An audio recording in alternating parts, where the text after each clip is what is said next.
इंद्र लोग भक्तिवश भगवान की पूजा करते हैं। मुख्य रूप से देवलोक ही देवलोक के दिव्य सामग्री से पूजन करते हैं, इस प्रकार उल्लेख मिलता है।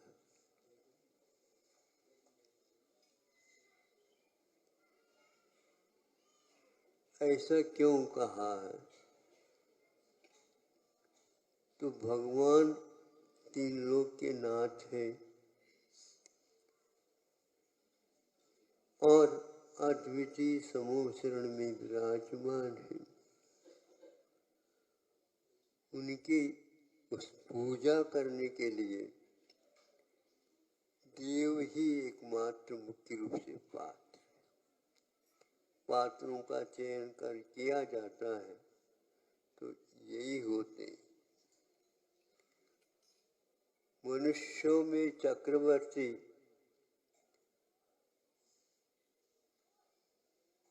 जो कोई पूजन है, विधान है, वह भी ऐसे अद्वितीय अक्षयी कह दो। जब तक वह चक्रवर्ती रहता है तब तक यह वैभव उनका कभी कम नहीं होता। नवनिधियां हैं, निधि को लूटते भी चले जाएं, निधि कभी पूर्ण नहीं होती। जलाशय में से एकाध घड़ा पानी ले लिया आप लोगों ने, उठाया, जलाशय पुनः समान रहता, उसमें गड्ढा नहीं पड़ता। उसी प्रकार नौ निधियों में प्रतिदिन प्रतिपल निकलता रहता, देते रहते कि मिच्छता। आप लोग भी दान देते हैं, वो भी देते हैं, किंतु जो पात्र जिसे दिया जा रहा है उसको पूछा जाता है और उसकी इच्छा के अनुरूप वह धन वैभव बांट दिया जाता। ऐसा दानदाता चक्रवर्ती के सिवाय और कोई नहीं हो सकता। दिव्य वैभव और चक्रवर्ती के साथ देव लोग भी उसमें शामिल हो जाते। आचार्य समंतभद्र महाराज जी ने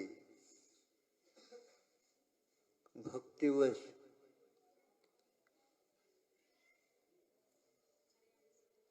दिनेंद्र भगवान की स्तुति और पूजा की। वासुनाथ भगवान की पूजा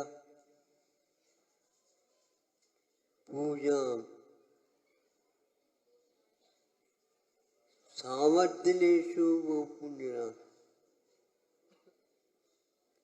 दोषाइनालम कनिका विशेष्य नदूचिका शीत शिवाम्बुराशु पूजम जनम त्वार चैतो जनस्य। पूजन करते हुए वह जन भक्त सावधिनेषु वो पुण्यरा, कुछ सावध्य, कुछ दोष हो जाते हैं,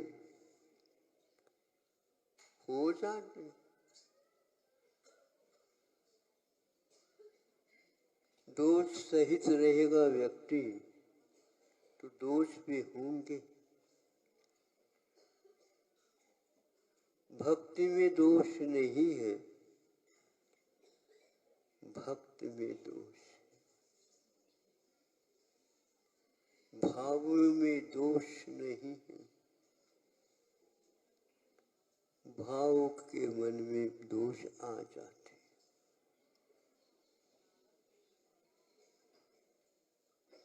लेकिन दोनों के साथ भाव तो जुड़े हुए हैं।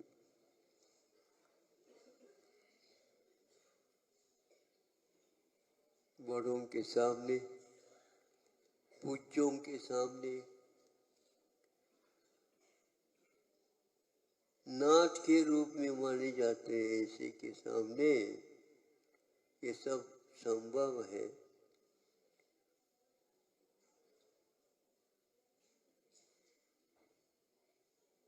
सावधिनेषु बहुपुण्य राशु, थोड़ी सी कणिका जैसे दोष हो जाए किंतु पुण्य राशि, पुण्य की राशि, और इसके विशेषण में बहु शब्द लगा हुआ है। भगवान ने इसने कहा या नहीं कहा ये तो बात अलग है। भक्त के मुख से जो निकलता है वो उसकी कणिका ही है भगवान के भावों में, और इस भावों में अंतर विशेष नहीं लगता।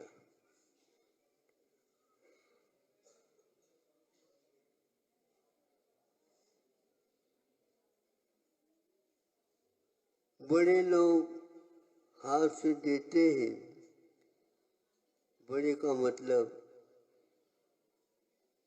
एक प्रकार से उम्र के हिसाब से जो बड़े होते माता पिता, और छोटे बच्चे को भी वो प्रेरित करते हैं, बेटा तुम भी चढ़ा दे यार। अब उसके चम्मच के बराबर तो मुट्ठियां, और उनमें एक बादाम रख दो तो मुट्ठी भर जाए, और वो चाहता है नहीं अकेला बादाम नहीं चढ़ाऊंगा, मुझे भी अर्घ चाहिए। ले ले बेटा, एक दो चावल रख दो, चढ़ा देता।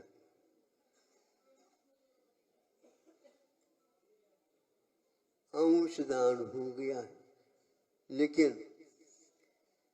वो लड़का ऊपर से काया छोटी है किंतु भावों में पूजा है। पूजम जन्म त्वार्चयतु जनस्य सावधिनेषु बहुपुण्य दोषाय न अलम कनिका विशेष न दूषिका शीत शिवाम। समुद्र लहरा रहा है, कौन सा? अमृत का है, पीयूष का है, सुधा का है। सुधाकर के माध्यम से सुधा झरता होगा, लेकिन पूजन करने वालों के मन से क्या झरता है इसको हम कह नहीं सकते। कणिका विशेष सावध जो कुछ भी हो रहा है, लेकिन वह विष की कणिका की भांति है, अमृत का कण के बराबर नहीं कहा, वह विष की कणिका के बराबर है। और उस महान समुद्र में, सुधा सागर में उसको गिराया, वो पूर्ण तत्काल सुधा के रूप में परिवर्तित हो गया, समुद्र के रूप में नहीं। लेकिन वह कर्ण होते हुए भी उस मन में ऐसा घुल गया है कि वह विष ही दे रहा है, विषम निर्विषताम यात स्तूयमाने इतने।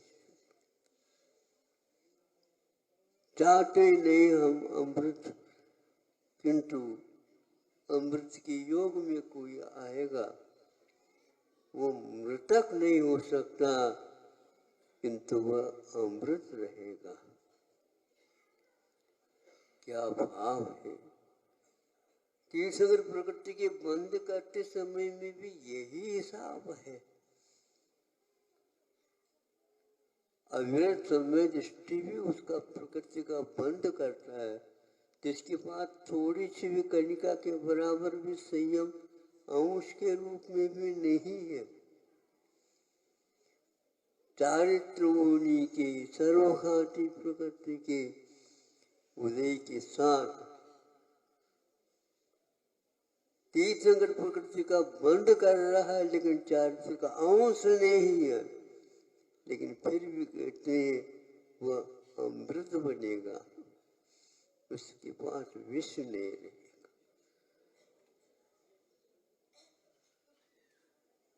ऐसा क्यों? शुरुआत ऐसे ही हुआ करती।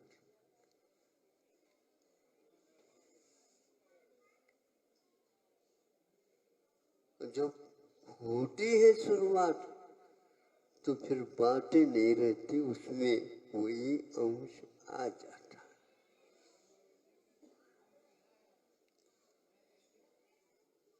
विश्व भी अमृत की कणिका बन गई। इसका अर्थ यह है वो उससे मरण को प्राप्त नहीं होगा, वह सबको जीता हुआ अंत में मृत्युंजयी बनेगा। मृत्यु शब्द लगा लेकिन जयी कहा, मृत कहा लेकिन अमृत उसके साथ जुड़ गया।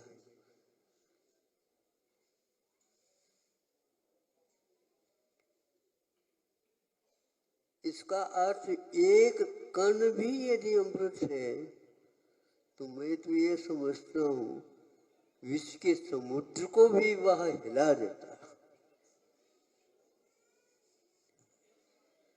वह मृतक नहीं रह सकता, यदि कण के साथ भी उसका जुड़ गया तो यह पूजन अमृत का कण है, तो वह विश्व के समुद्र को भी हिलाने की क्षमता रखता है।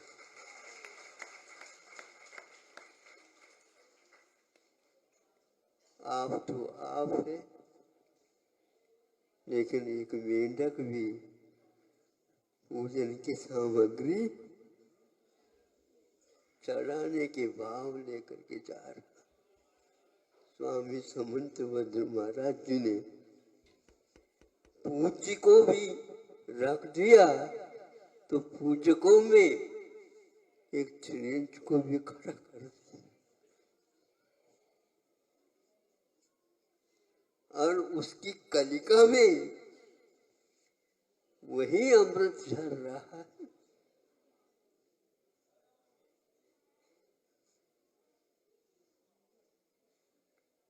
मृत्यु उसके पूजक की नहीं हुई, उस पर्याय को हटाए बिना सारी सभा में यह प्रश्न भी उठ नहीं सकता। भावों की पूजा,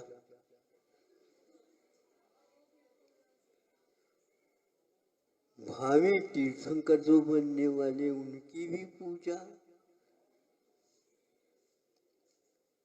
जो अतीत में हो गए उनकी भी पूजा, 24 की एक साथ पूजा, एक एक की पूजा, पंच परमेष्टि की पूजा। ये नहीं समझे भावी होने वाला है, अभी तो वर्तमान में रुल रहा है। हाँ, अनंत काल से तो ये होता है, लेकिन उसमें ऐसी एक कणिका तैयार हो गई, उसको सब रुलाना समाप्त कर देगा। इधर तीर्थंकरों की पूजा के लिए प्रेरित किया। पूजा के साथ सावध लेश होता है, इसका प्ररूपण किया। और अमृत का वहां समुद्र में विष का कहाँ ठिकाना नहीं रहा। तो ऐसे अब आकर के कहते हैं पूज्य और पूजक में भेद नहीं है, तो वह विष और अमृत में भी अब देखो अलग अलग होते हुए भी जो ही उसमें रख देता है त्यों ही वह समाप्त हो जाता। और यही हुआ, समुद्र में पहुंचा ही नहीं राजा श्रेणी का देख, और वह भी आकर के उन्हीं के सामने कणिका और और किसी तरफ आकर्षण नहीं हुआ। सैनिक राजा एक 60,000 प्रश्न करने वाला, एक प्रश्न और उठ गया कणिका के ऊपर, और उन्होंने यही रखा सबके सामने। सभी देवों का चित्त भी उसी ओर है, ये कौन आया। उसके विमान और भी इससे बढ़ करके होंगे, लेकिन वह तो एक चमत्कृत ही था। उस देव को देख करके ये कौन आया, ये ध्वजदंड है और इसमें ध्वजा लहरा रहा है, लेकिन ये कौन है। इसके तो चिन्ह मेंढक का है, लेकिन हम लोग जो रहे कूप मंडूक है, वो मंडूक है। मंडूक बनो, कूप मंडूक नहीं बनो। हम अपनी ही बात करते हैं। स्वामी समर्थ भद्र ने हमारे कूप मंडूकत्व को, मंडूक की ध्वजा में जो मंडूक का चिन्ह था, प्रश्न चिन्ह नहीं उठाया। पूजन क्या होता है इसका अर्थ समझो, परमार्थ से जुड़ जाओगे, नहीं तो नहीं जुड़ोगे, निदान इत्यादि करोगे, अनर्थ हो जाएगा तुम्हारा, कभी भी उद्धार नहीं हो सकता। बंधु, आज आप लोग, आज ही नहीं, प्रतिदिन ही नहीं, प्रति घड़ी नहीं, प्रतिपल, पल पल प्रतिपल किसी भी पर्याय में हो, किंतु इस पूजन को छोड़ो नहीं। पूज्य को याद करने का यदि और कोई उपाय है तो पूज्य ही पूजक बनता है, पूजक भी पूज्य बनता है। वह भी स्वयं अरहत परमेश्वरी स्वयं सिद्ध की पूजा नमः सिद्धेभ्य के साथ